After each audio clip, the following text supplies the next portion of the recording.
Isto que o senhor sempre faz. Boa noite, Sandra Ferreira. Boa noite, do André. A senhora está falando da Itália, né?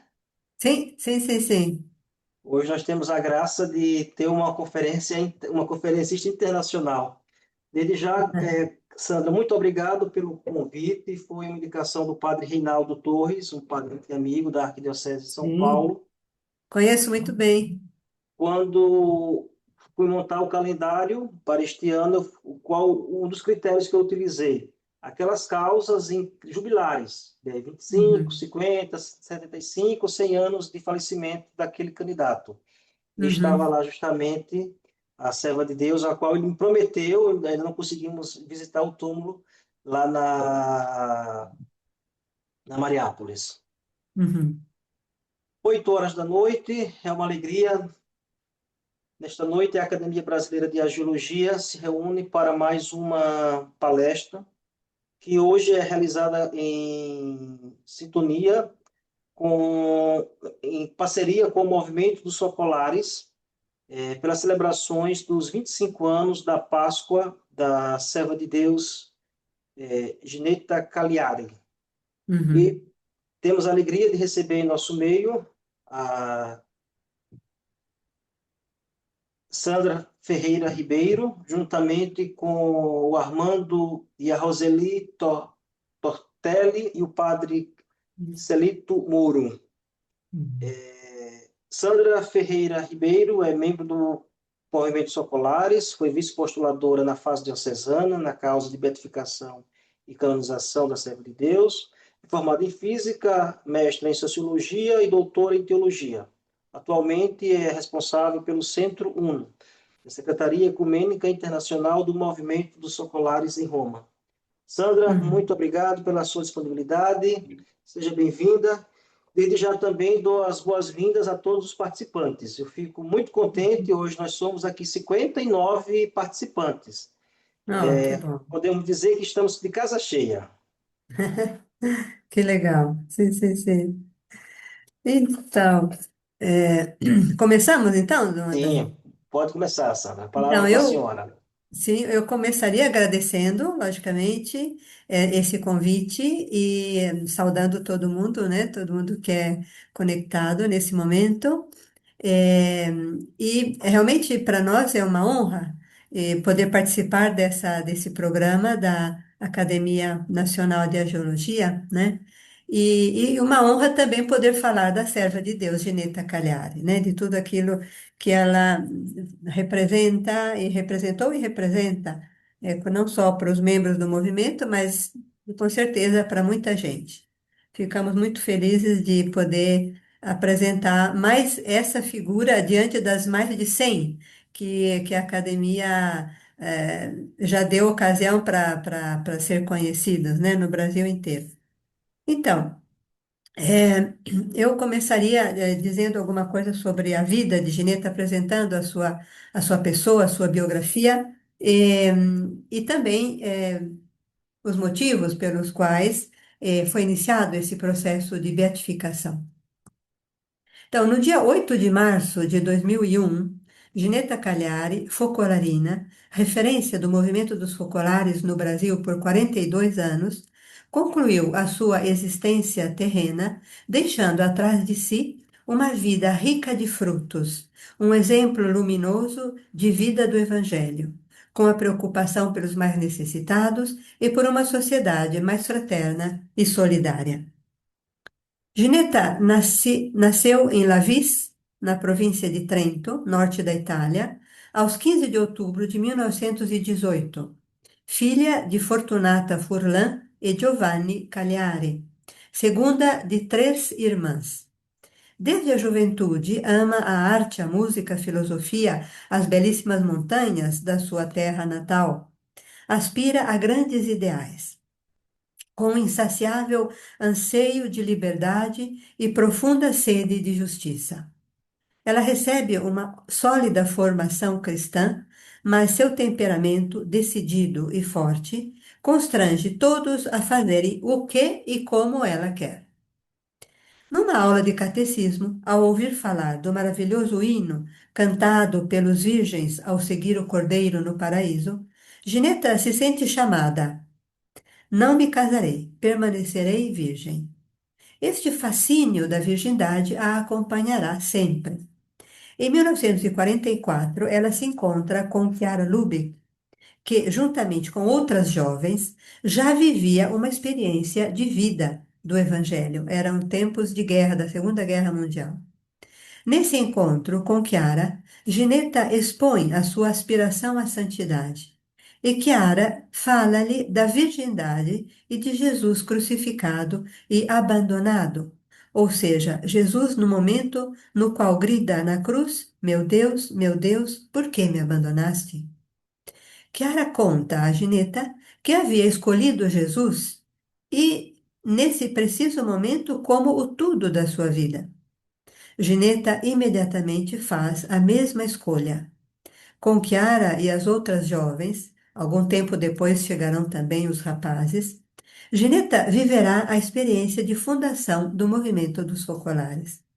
De fato, da destruição de todos os seus ideais pelas atrocidades da guerra, Chiara e suas companheiras haviam constatado que somente Deus não passa e entenderam que para amar a Deus precisavam viver as suas palavras. O Evangelho tornou-se o código de suas vidas. De modo especial, elas sentiam o chamado a contribuir com a Igreja e na Igreja para a realização daquela unidade que Jesus pediu ao Pai no seu testamento, que todos sejam um. O encontro com Chiara e o seu novo estilo de vida foram para Gineta uma luz fortíssima. Provocaram uma verdadeira revolução interior. Seus antigos e belos ideais tornaram-se, conforme as suas próprias palavras, como luz de vela diante do sol. A unidade tornou-se o objetivo de sua vida. Os pais delas, de todas essas jovens, se refugiaram nas montanhas para fugirem das bombas da guerra, a causa do grande perigo. Mas elas decidiram permanecer em Trento para continuar essa experiência, a partir da qual foi se configurando o movimento dos focolares, ou Obra de Maria, como é o seu nome também. A casa onde passaram a morar essas jovens foi denominada carinhosamente pelas pessoas que as conheciam Focolare. A palavra focolare literalmente quer dizer lareira, em sentido figurado também o calor da família, o lar. E o focolare concretizava então uma intuição espiritual que Chiara tivera aos 19 anos durante uma visita ao santuário de Nossa Senhora de Loreto. Chiara, naquele momento, sentiu que Deus a chamava a segui-lo, não no casamento, nem no convento, e nem mesmo na virgindade, mas permanecendo no mundo, mas em um quarto caminho, uma quarta estrada, uma convivência, uma comunidade de pessoas virgens e casadas, como na família de Nazaré, tendo presente entre elas Jesus. Como ele mesmo prometeu no Evangelho de Mateus, no capítulo 18, versículo 20, onde dois ou três estão reunidos em meu nome, eu estou no meio deles. Com o objetivo, então, essa comunidade de viver para contribuir para a unidade no mundo. Em seguida, Ginetta percorrerá a Itália de norte a sul para levar este ideal da unidade. Aos 25 de outubro de 1959, Ginetta partiu do porto de Gênova para o Brasil, primeiro país extra-europeu a acolher o movimento dos focolares. O grupo que veio para o Brasil, que foi para o Brasil, formado por ela e outras 3 focolarinas e 4 focolarinos, estabeleceram-se em Recife, onde já existia uma pequena comunidade do movimento. Alguns dias antes que Gineta e o grupo de focolarinos e focolarinas partissem da Itália, Chiara havia presenciado na Praça de São Pedro o Papa entregando um crucifixo a um grupo de missionários.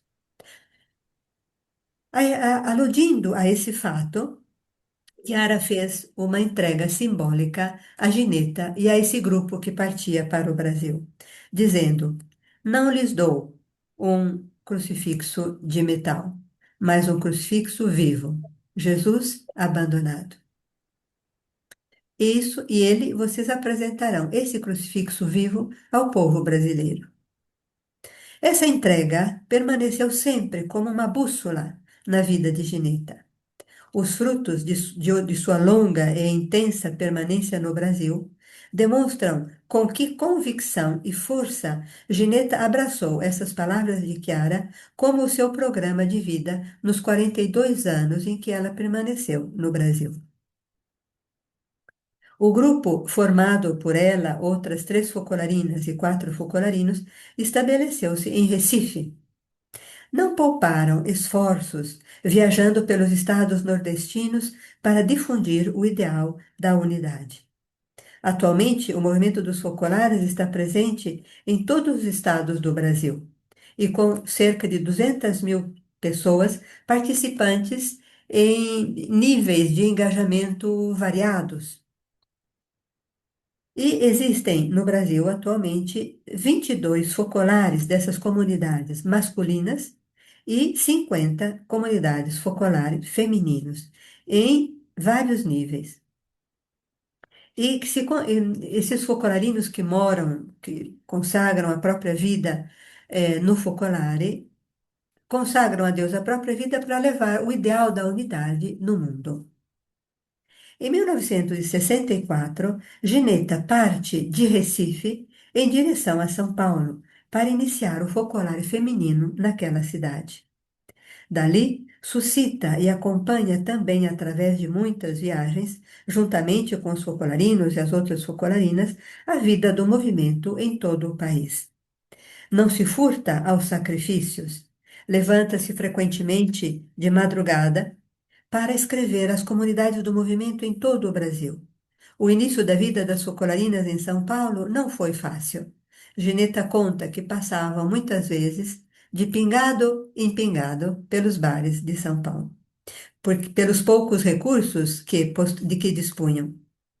Em 1969, uma vez consolidada a comunidade em São Paulo, Gineta se transfere definitivamente de São Paulo para o interior, na cidade de Vargem Grande Paulista, para dar início a um centro Mariápolis.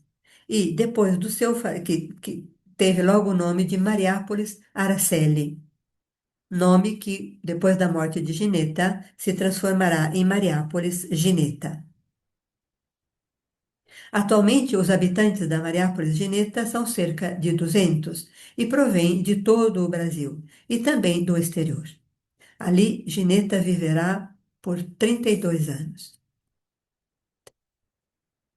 Gineta se preocupava em dar possibilidades de formação humano-espiritual às crianças, adolescentes e jovens.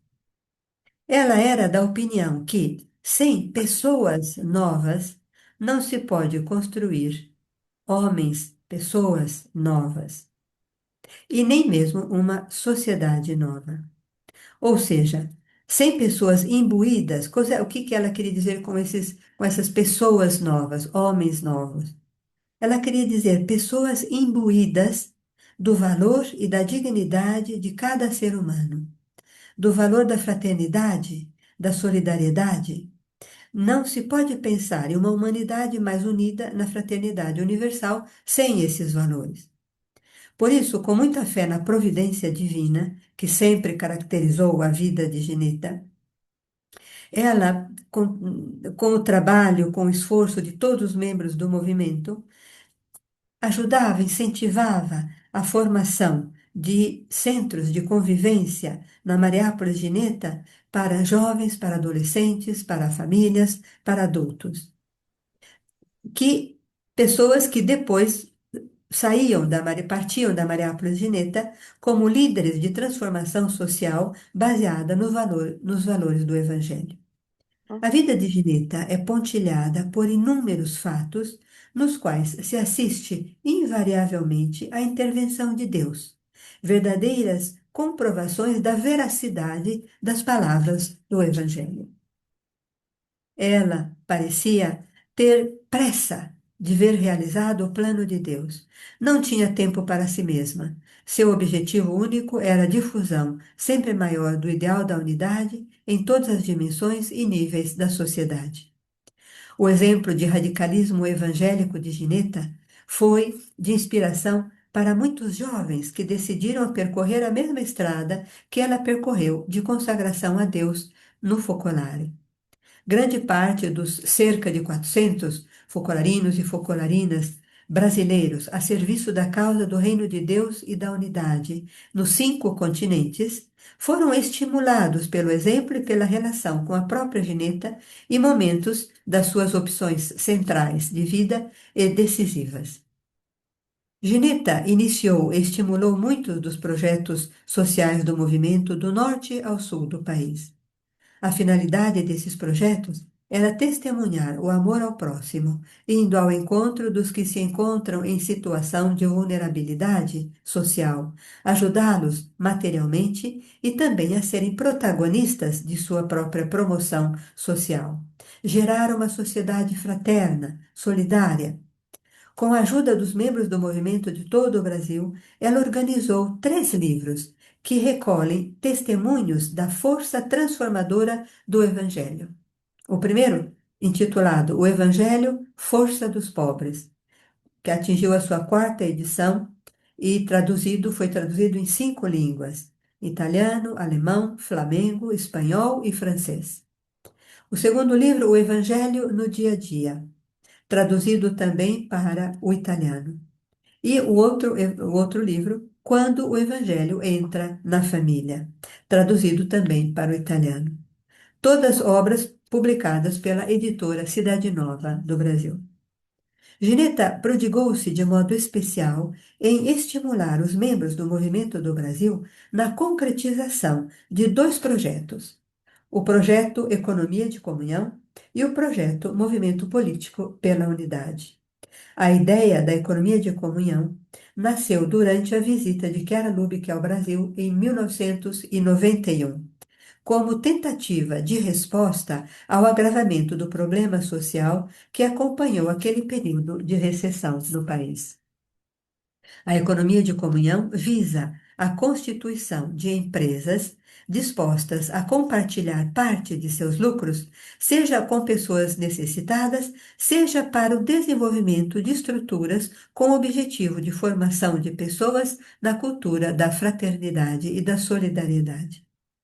Nas reuniões periódicas entre os empresários que haviam aderido a esse projeto e os dirigentes da Mariápolis, Gineta os estimulava a irem para frente, a não desistirem, sabendo que eles eram pioneiros de um grande projeto, de um grande desígnio de Deus. E ela muitas vezes repetia para lembrar esses empresários que os pobres não podem esperar. O Movimento Político pela Unidade, por sua vez, nascido em 1996 na Itália, durante uma visita de Chiara Lubich à comunidade do movimento em Nápoles, constitui-se em uma rede mundial que congrega o empenho político de pessoas de variadas tendências, que assumiram o ideal da fraternidade como categoria política, com o objetivo de redirecionar a política ao seu verdadeiro objetivo, um instrumento de coesão da sociedade com vista do bem comum.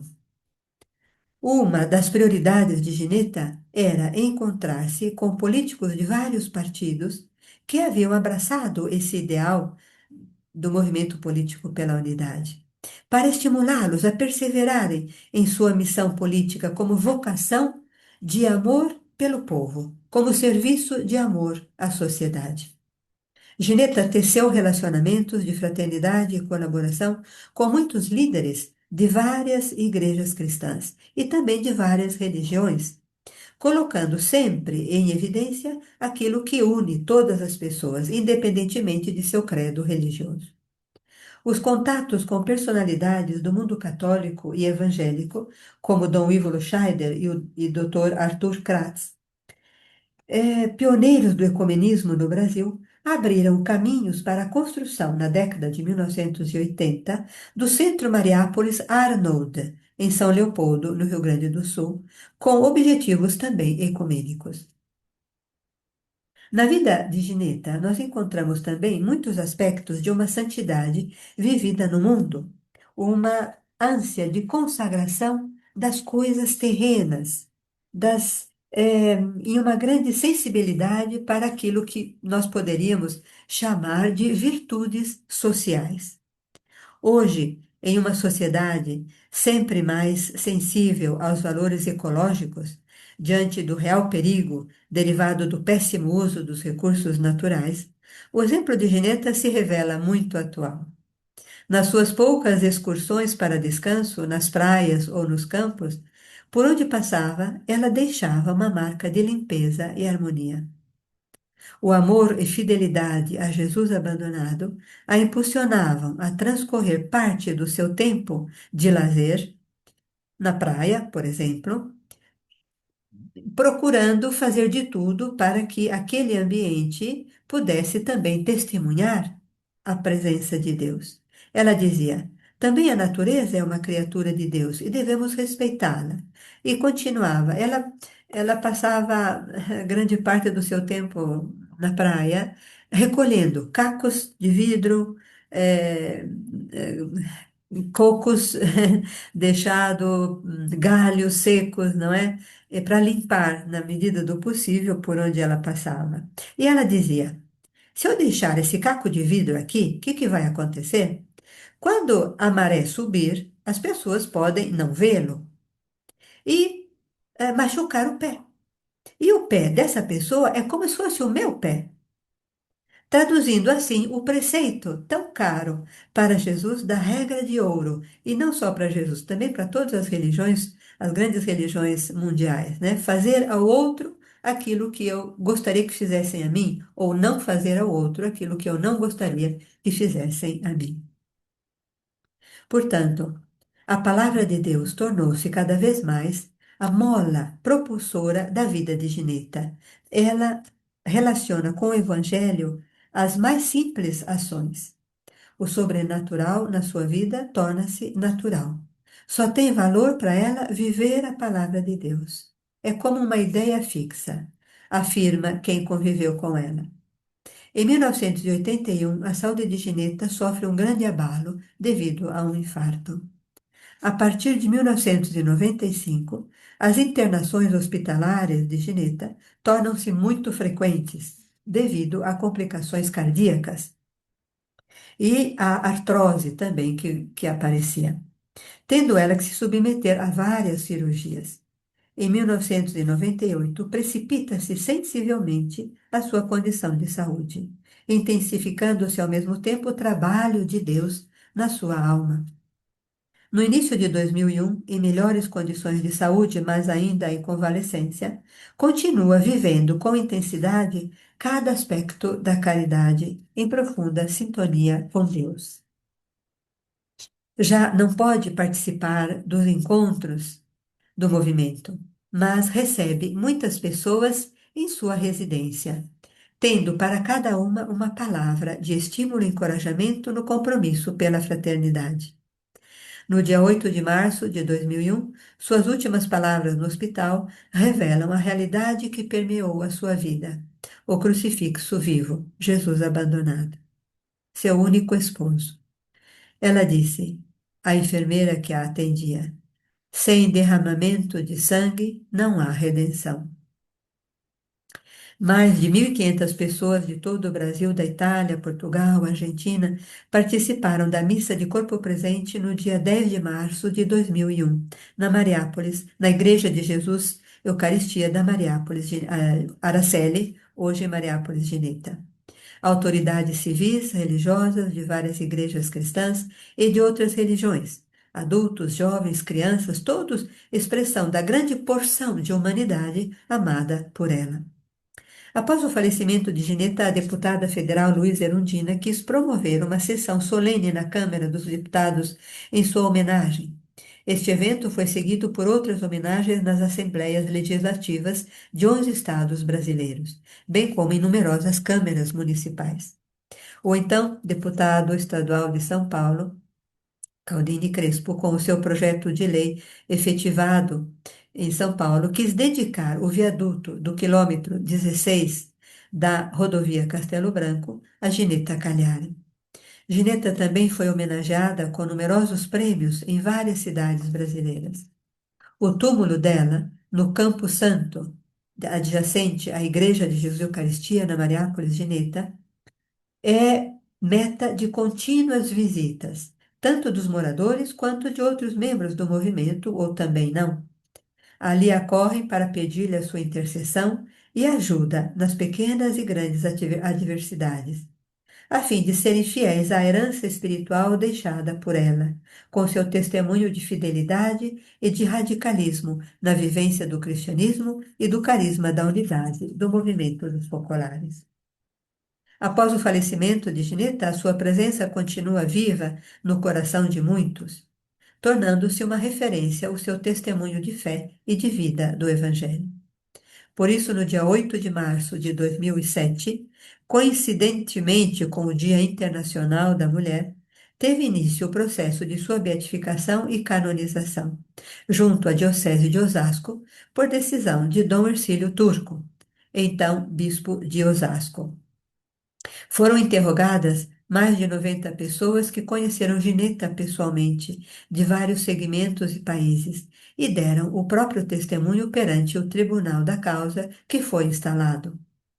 Entre estes, essas testemunhas, bispos, pessoas do movimento dos focolares de várias partes do Brasil, parentes ainda vivos de Gineta, pessoas não pertencentes ao movimento, empresários, políticos, professores, um bispo metodista, um judeu, um budista, o reitor da Universidade de São Paulo na ocasião, uma pessoa sem referimento religioso.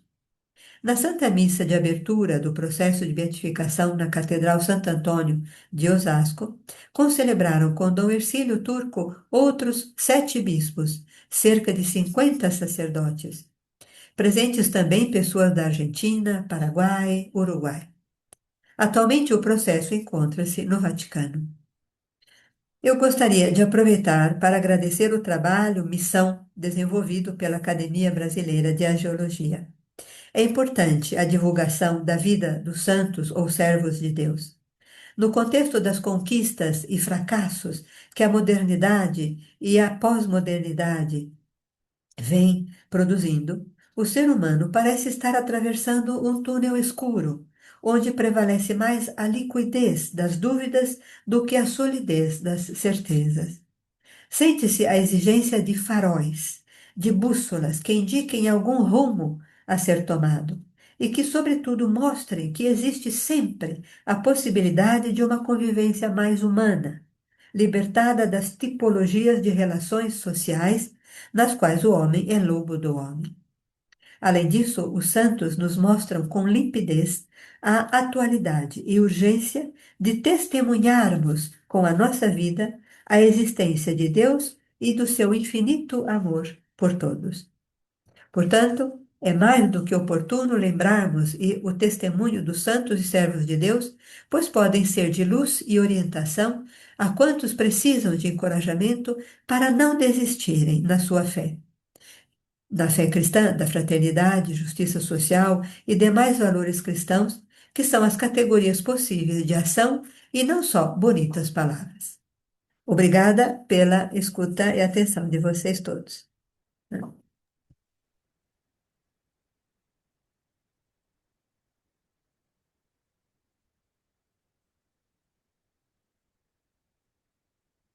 Sandra, realmente eu estou muito contente, muito feliz. Como eu dizia no início, estamos de casa cheia. São 100 participantes, 100 pessoas que estão nos acompanhando. Realmente, me parece que sempre que é uma palestra sobre alguém ligado aos socolarinos, realmente vocês chegam juntos. Parabéns, realmente. Deixamos a palavra aberta para que alguém queira fazer alguma pergunta, Ah, alguma. Dom André, também os testemunhos, quando o senhor quiser. Sim, Sim, dizer. podemos passar para eles o O Armando, a Roseli e o Padre Celito também pode ficar à vontade. Boa noite. Boa Somos noite. Roseli e Armando. Nós somos de Curitiba. Somos casados há 45 anos, quase, né? Temos 6 filhos e 10 netos. A gente quer agradecer.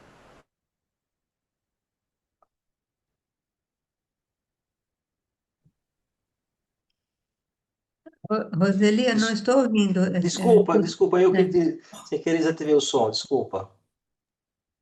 É, Pode de continuar. fato, com o microfone fechado, vocês não vão escutar mesmo. Desculpa. Agora nós podemos falar. Não, primeiro é uma alegria de a gente estar aqui, né? Receber esse convite.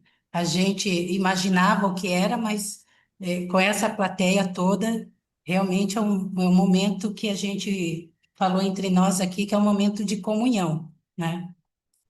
Nós somos casados há 45 anos, quase, temos 6 filhos e 10 netos. E nós conhecemos Gineta ainda muito jovens, tinha 17 anos apenas. E E assim, até eu dizia para o Armando que uma coisa que me veio muito forte, assim, quando fomos convidados a também partilhar, assim, esse testemunho, eu ainda uma menina de 17 anos vendo aquela pessoa falar de Deus, assim, com tanto ardor, com tanta convicção e com tanta vida.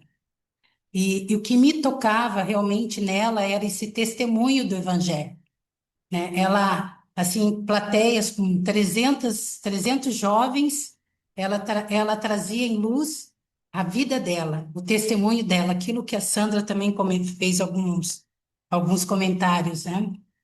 E uma coisa muito pequena, assim, que eu queria compartilhar, ela assim, que me comoveu, né? Porque eu também vinha de uma realidade de família muito dolorosa, assim, com a estrutura familiar minha era assim muito fragilizada, né? Meu pai era alcoólatra enfim, eu estava em busca de um Deus, né? Um Deus amor. E Gineta falava assim como ela partia da experiência dela, da vivência do Evangelho, como poderíamos amar em casa os nossos pais, né? E foi um momento de assim de muita luz para mim, assim. Eu vi uma luz na minha vida, na minha estrada, né? E, e um outro fato muito simples, ela dizia assim que quando ela ia ao banheiro e ela ia lavar o rosto, escovar os dentes, ela procurava limpar a pia do banheiro porque quem entraria ali era Jesus, não era uma pessoa, era Jesus naquela pessoa.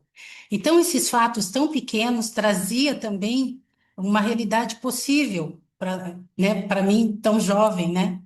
E isso foi, assim, no decorrer dos anos, né? Não, eu sou Armando, né? Eu diria que eu conheci mais e melhor em profundidade Gineta quando surgiu a economia de comunhão em 1991.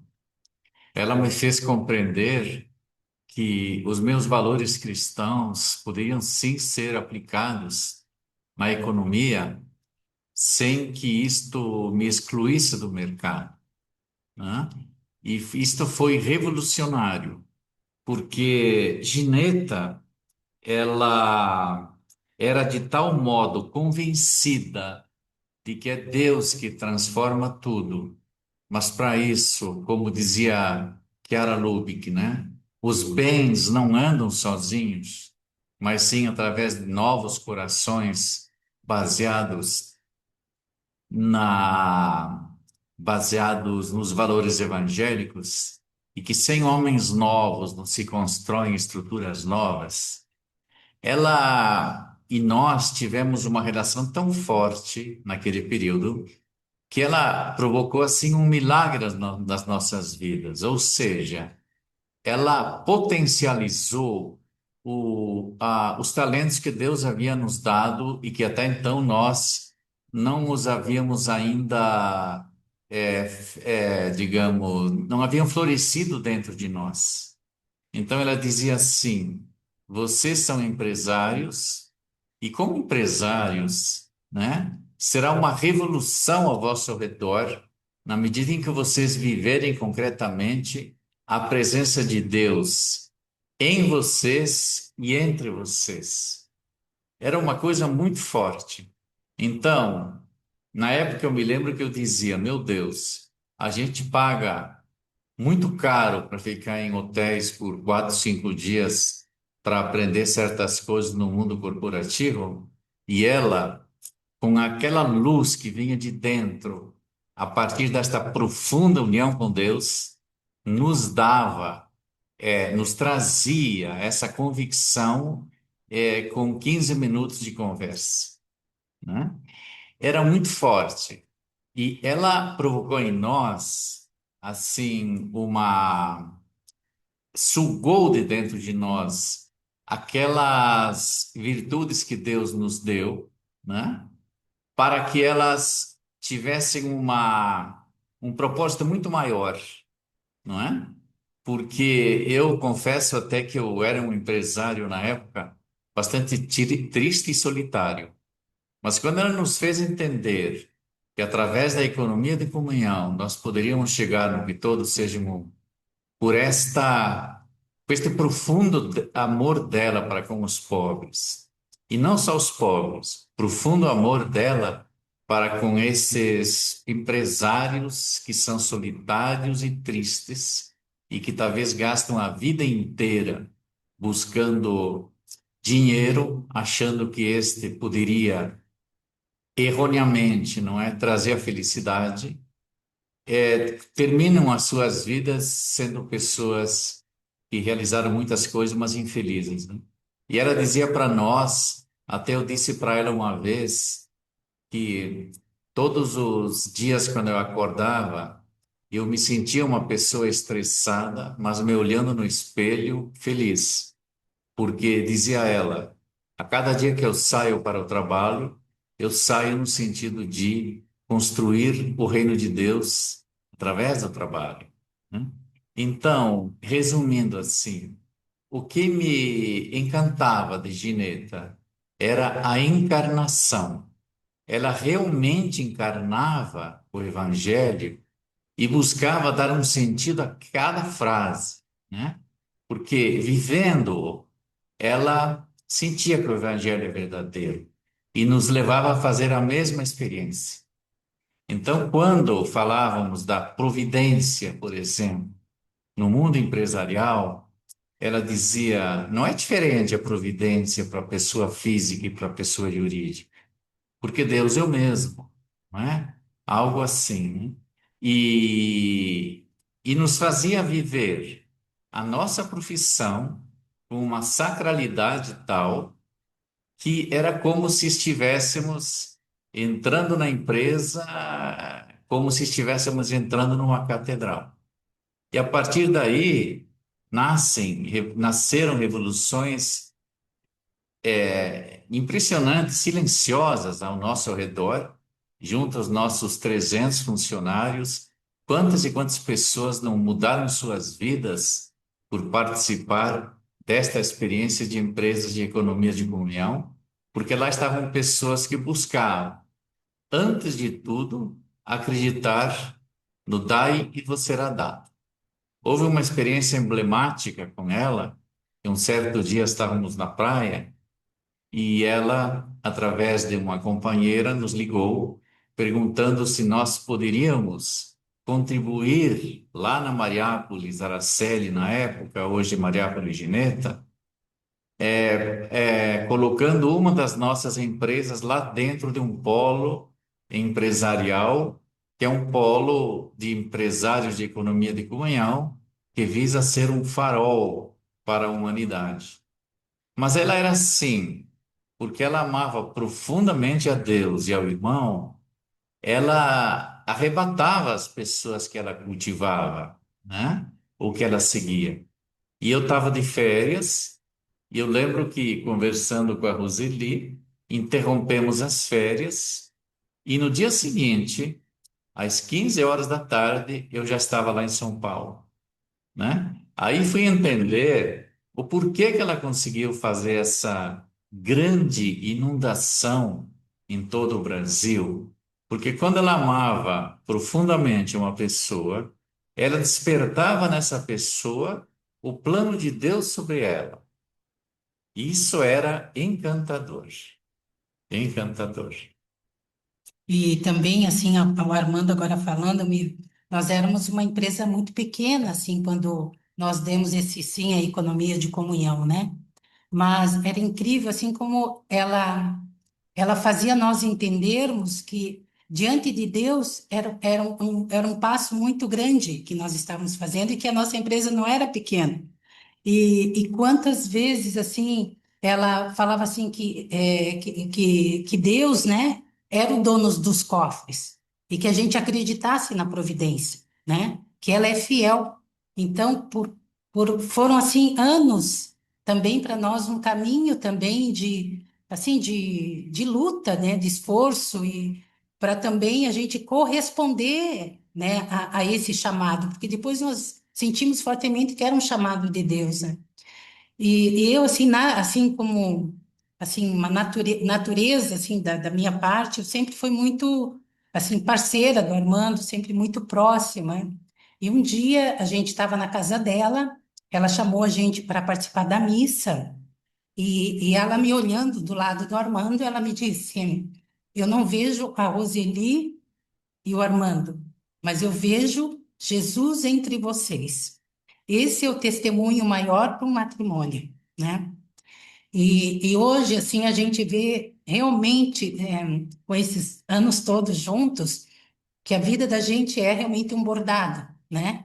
É muito lindo, assim, ver os filhos, é muito lindo ver os netos, mas aqueles nozinhos do bordado ali embaixo, eles existem, e é isso que também nos dá, até hoje, né?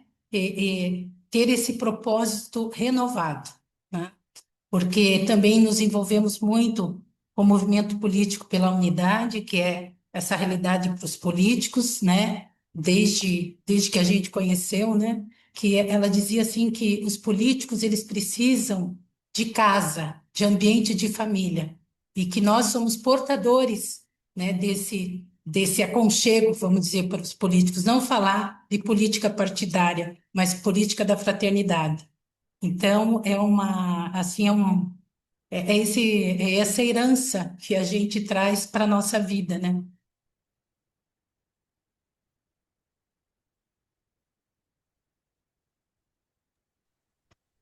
Muito obrigado, Sandra. Acho que é o padre também vai dar um testemunho, uma participação especial. Boa noite a todos e a Boa noite, todas. padre. Boa noite, Boa padre noite. Celito. É uma alegria poder estar aqui neste momento. Eu conheci a Gineta em 1976, porque em 75 eu tive o primeiro contato com movimentos focolares, em Viamão. Eu moro em Santa Maria, no Rio Grande do Sul, no centro do estado. Sou padre há 44 anos. Não tenho nem medo de dizer que sou padre por causa do movimento dos focolares. Conheci Chiara e aí salvou minha vocação, porque me dei conta que eu escolhi o sacerdócio, depois conhecendo Chiara, conhecendo Gineta, eu entendi que o meu ideal não era o sacerdócio, mas era Deus. E a partir da escolha de Deus, fiz a pergunta onde Deus me queria. E aí eu entendi que Deus me queria no sacerdócio. Então, sou padre há 44 anos. O primeiro contato que eu tive com a Gineta foi em 1976, quando começaram as Mariápolis aqui, exatamente em Santa Maria. Gineta vinha ajudar a preparar as Mariápolis e vinha falar nas Mariápolis. Naquele tempo, as Mariápolis aqui no Rio Grande do Sul reuniam o pessoal do sul do Paraná, Santa Catarina e Rio Grande do Sul. Reunia 700, 800, chegou a reunir 1.300 pessoas e sempre tinha uma pessoa muito especial que tinha convivido com Chiara, que ia falar para nós. Então, eu era seminarista, ajudava inclusive a preparar as Mariápolis, então, porque tinha que organizar todo um ambiente, uma sala para 1.000 pessoas, 800 pessoas. Nós não tínhamos em Santa Maria, se fazia num ginásio de esportes. Então, a Gineta vinha antes e ela tinha sempre um amor muito especial pela igreja. E o primeiro contato dela era sempre com a hierarquia também. Então, nós tínhamos o grande bispo, Dom Ivo Loscheider, que foi o tempo ainda depois que ele era presidente da CNBB. Então, Gineta tinha também um amor muito especial por Dom Ivo, um amor de muita presença.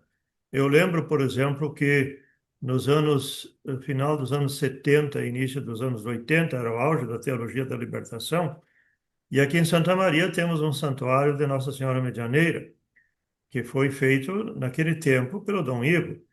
E esse santuário demorou um certo tempo para ser construído. Havia as dificuldades econômicas e naquele tempo havia muita crítica, inclusive contra o Dom Ivo, porque em vez de cuidar dos pobres, fica construindo um santuário. Eu lembro que tinha esse tipo de crítica que se fazia. E eu era seminarista, eu prestava atenção nessas coisas. E eu lembro com muita emoção que Gineta, encontrando o próprio Dom Ivo, ela tinha no coração o desejo de que o Dom Ivo conseguisse terminar esse santuário. Então, ela fez o empenho, ela falava, inclusive, da importância de crer na providência, porque até para o dinheiro para construir um santuário vem também da providência. Então, ela tinha essa proximidade com Dom Ivo. E uma certa vez ela estava por aqui, ela teve um infarto e ela ficou muito tempo aqui em Santa Maria. E ela ficou hospedada aqui numa cidadezinha próxima à cidade. Eu era padre jovem, ia rezar a missa lá à tarde, também, ou de manhã, dependendo. Ela tinha um grupo de pessoas do Focolare que ficavam junto com ela. Então, essa experiência que eu pude viver com a Gineta, e eu pude entender o quanto ela amava aqueles que representam Jesus, que é a hierarquia, né? Esse amor especial que ela tinha, inclusive, por Dom Ivo. Quer dizer, toda vez que ela podia, ela estava por Santa Maria também. Eu lembro, por exemplo, em 1981, no dia 5 de julho, com mais dois colegas, nós fomos ordenados diáconos transitórios, porque depois, no fim do ano, nós seríamos ordenados sacerdotes. E naquele ano, Gineta chegou mais cedo, inclusive. No dia 5 de julho, a Mariápolis era sempre ali na metade de julho, mais ou menos. Gineta estava em Santa Maria e veio, inclusive, participou da minha ordenação. Eu lembro que ela estava lá no fundo. E depois da ordenação, ela foi, com aquele jeito muito próprio dela, conversar com o Dom Ivo, saudar o Dom Ivo. Então, sempre me marcou nela este amor especial que ela tinha pela hierarquia, pela igreja, esse todos um. Ela tinha sempre essa sede. Santa Maria, inclusive, é uma cidade que tem muito a dimensão do ecumenismo. O CONIC é muito forte, agora diminuiu um pouco, mas no tempo do Dom Ivo era muito forte. E Gineta tinha muito isso no coração, essas igrejas cristãs ligadas ao CONIC. Então, toda essa experiência assim também. Claro, eu lembro de experiências. Depois nós íamos aí no Centro Mariápolis, que naquele tempo se chamava Araceli, agora Gineta, como seminaristas. Nós fazíamos aí uma semana de encontro, até às vezes depois a gente ficava mais tempo. E a coisa que nos marcava era sempre ouvir Gineta falar. Então, essa experiência que a Sandra colocou, de ela recolher cacos de vidro na praia, eu lembro que ela contou essa experiência.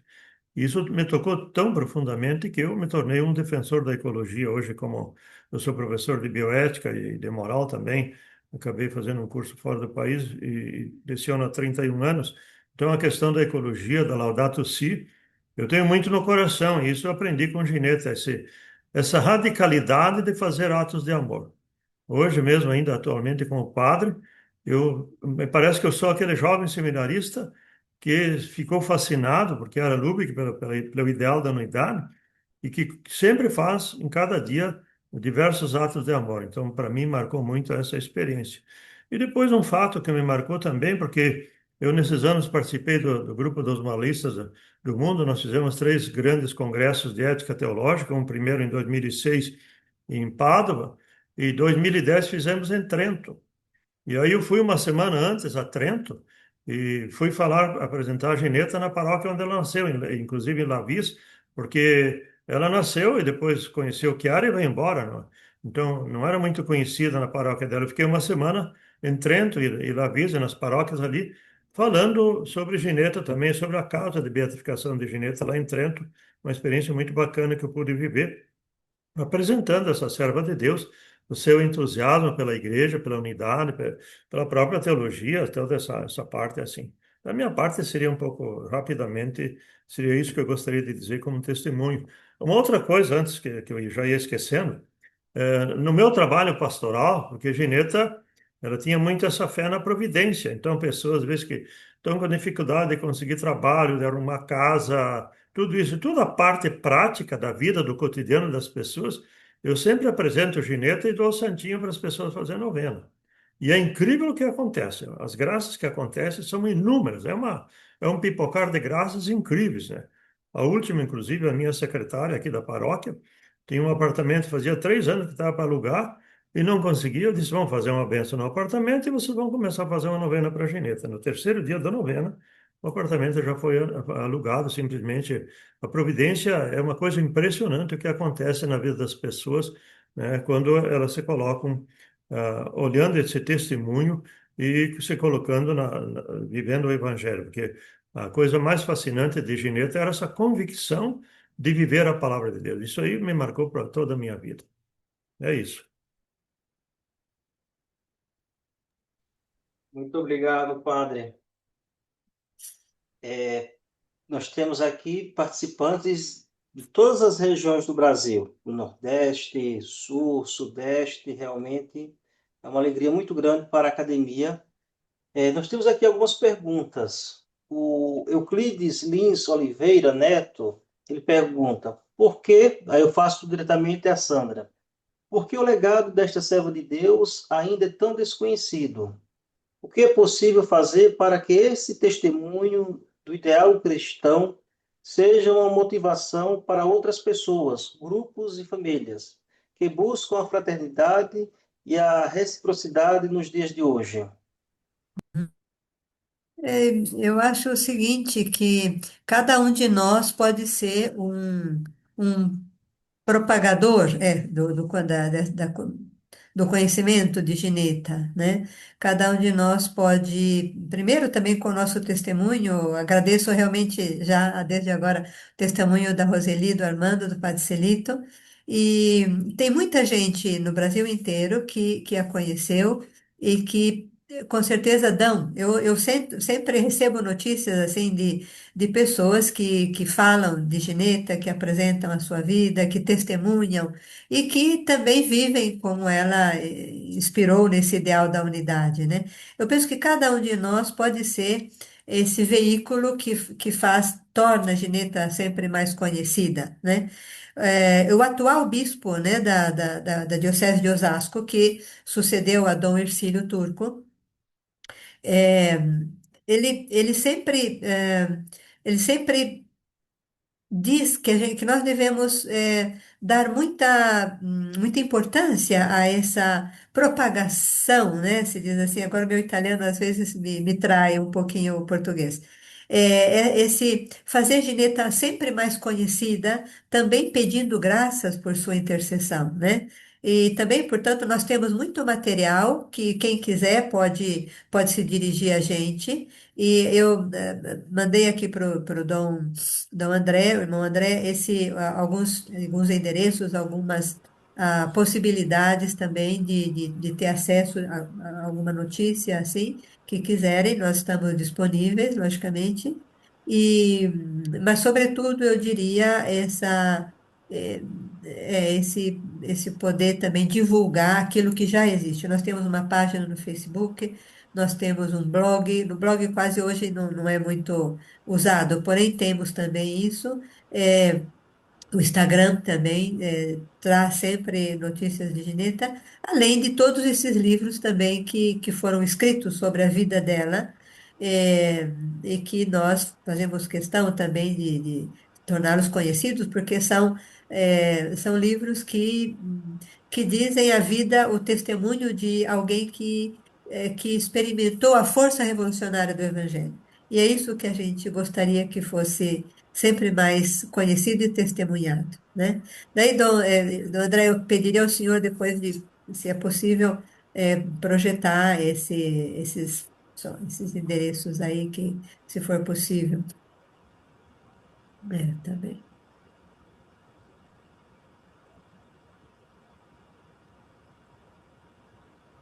Tem alguém com a mão levantada aí, Charles Alberto?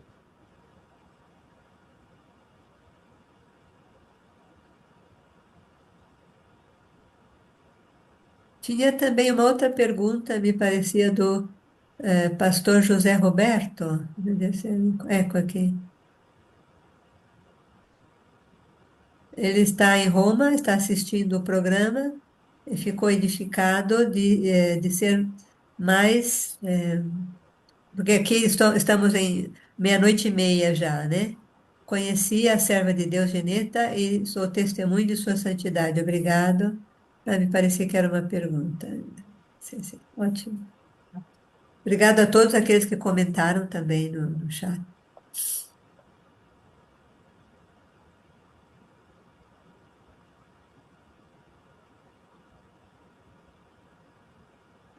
Hum. É que é o Charles que Sim, levantou eu a estou mão, né? esperando que o Dom André me dê a palavra, que ele é o presidente da academia, mas Aham, eu aproveito para saudá-lo, porque falta ligar o microfone, Dom André. aham, sim. Obrigado, Então, no seu Charles. nome, eu gostaria de saudar todos os demais Aham, companheiros dessa nossa academia e também agradecer esse grande ato de amor que a Sandra Pereira nos faz hoje, porque eu estava imaginando aí é quase 1 hora da madrugada, então é uhum. um super ato de amor a sua presença hoje entre nós. Também ao Padre Celito e ao casal Cortênio. E quando você falava, eu lembrei que eu também sou um daqueles adolescentes jovens que, digamos, foram cultivados na minha vocação como consagrado do movimento dos focolares por Gineta, né? E como me deu muito forte, né, na pessoa da Gineta, quando se manifesta de modo exemplar e essa dinâmica espiritual descrita por São João da Cruz na noite escura, que não como ausência de Deus, mas como purificação radical que conduz à união plena com Ele. Então, Gineta, essa travessia assume, né, sobretudo no período mais que ela não esteve bem de saúde, né, mais concreta na adesão total a Jesus. Então, especialmente nesse mistério de Jesus crucificado e abandonado, que é o centro da espiritualidade do focolário. Né? Então, na sua santidade, não se constrói em experiências extraordinárias, mas o extraordinário acontecia justamente na radicalidade. Quando eu penso assim, de Neta viver a palavra de Deus na raiz, não radicalidade como intolerância, mas como radicalidade de autenticidade das pequenas coisas. Então, sem concessões, sem negociações, né? Configurando uma existência teologicamente coerente e existencialmente encarnada. Né? E, então, essa dimensão da encarnação de uma luz, da concretização de uma luz, né?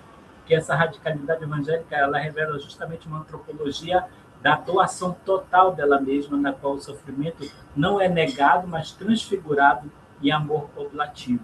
E é interessante como essa força do caráter dela foi transfigurado por Jesus, porque essa força de caráter assumido na vivência da palavra, manifestava a força de Jesus para nós. E essa vivência cotidiana dela fez com que ela construísse no carisma que tem da unidade que há uma sintonia, uma comunhão entre o profano e o sagrado, que para Lévi-Strauss e Durkheim eram dicotomias, eram realidades, mas no cotidiano, ela colocando em prática, não existia essa dicotomia, mas existia, tudo era sagrado. Eu lembro que uma vez ela falando para a gente, ela dizia justamente isso, né? E ela fazia atos de amor que ninguém via, né? Que era justamente atos de amor puro para Deus, né? Desse limpar a pia, porque é Jesus que vem no próximo, né? E ela dizia, quando eu tomo banho, eu lembro que Jesus lavou os nossos pecados. Então, tudo para ela disparava, digamos, esse gatilho da união com Deus. Né? Então, além disso, que eu vejo também muito forte na vida dela, que permanece intrinsecamente unida à fonte do carisma que era Chiara Luz. Então, evidenciando que a santidade nossa, do Focolare, no testemunho dela, é sempre relacional e eclesial. Então, em Gineta, a noite escura torna-se lugar de comunhão, onde a ausência sentida se converte em presença do ressuscitado entre nós, do ressuscitado na unidade vivida com todos nós. Então, muito obrigado por esse momento que a gente teve de comunhão com Jesus Cristo por meio da experiência da Gineta. Obrigada, Obrigado. Charlie. Sim.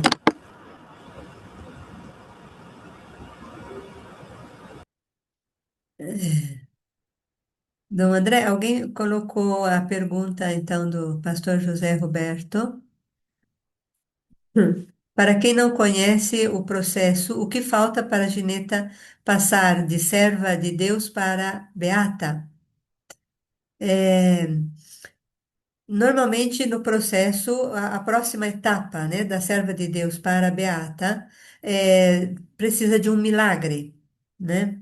E, mas não só, nesse processo, esse milagre até já existiria, mas muitas vezes a dificuldade das pessoas é poder ir atrás dos médicos para poder ter a documentação que é necessária, que o Vaticano exige, né? E é importante que exista essa documentação para provar que aquele milagre era um milagre realmente, né? Então, muitas vezes as pessoas que nos contam dessas graças recebidas e que realmente poderiam ser, quem sabe, né, milagres, é, muitas vezes elas não conseguem ir até o final e procurar escrever esse fato, procurar coletar a assinatura do médico ou da pessoa interessada para poder recolher isso aqui como um material a ser realmente mandado para a congregação para a causa dos santos, né? Então, falta isso aqui, mas falta ainda também alguma documentação que estamos preparando, porque existe toda um volume que precisa ser feito de uma biografia documentada da serva de Deus, que é um grosso trabalho, mas nós já estamos fazendo isso. É isso aqui praticamente, essa biografia documentada e também a coleta do material necessário para essas graças que poderiam ser milagres. Tudo daqui.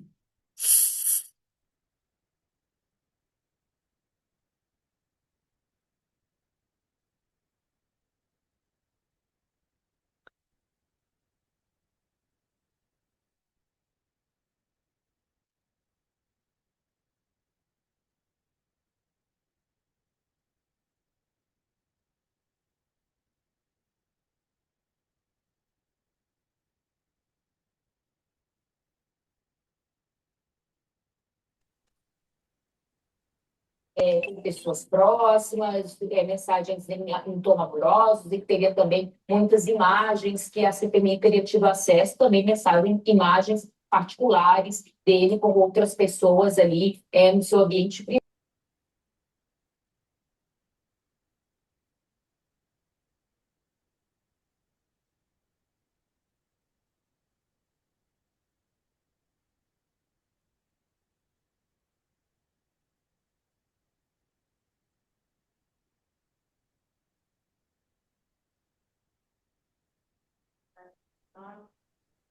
Acho que o coordenador caiu. Pois é. Bom, André? Desculpa. Sim, sim, sim. Então, já projetei aí o Obrigada, Instagram. realmente. Sim, sim. E Sandra, muito obrigado. O tempo já vai um pouco avançado, a senhora está em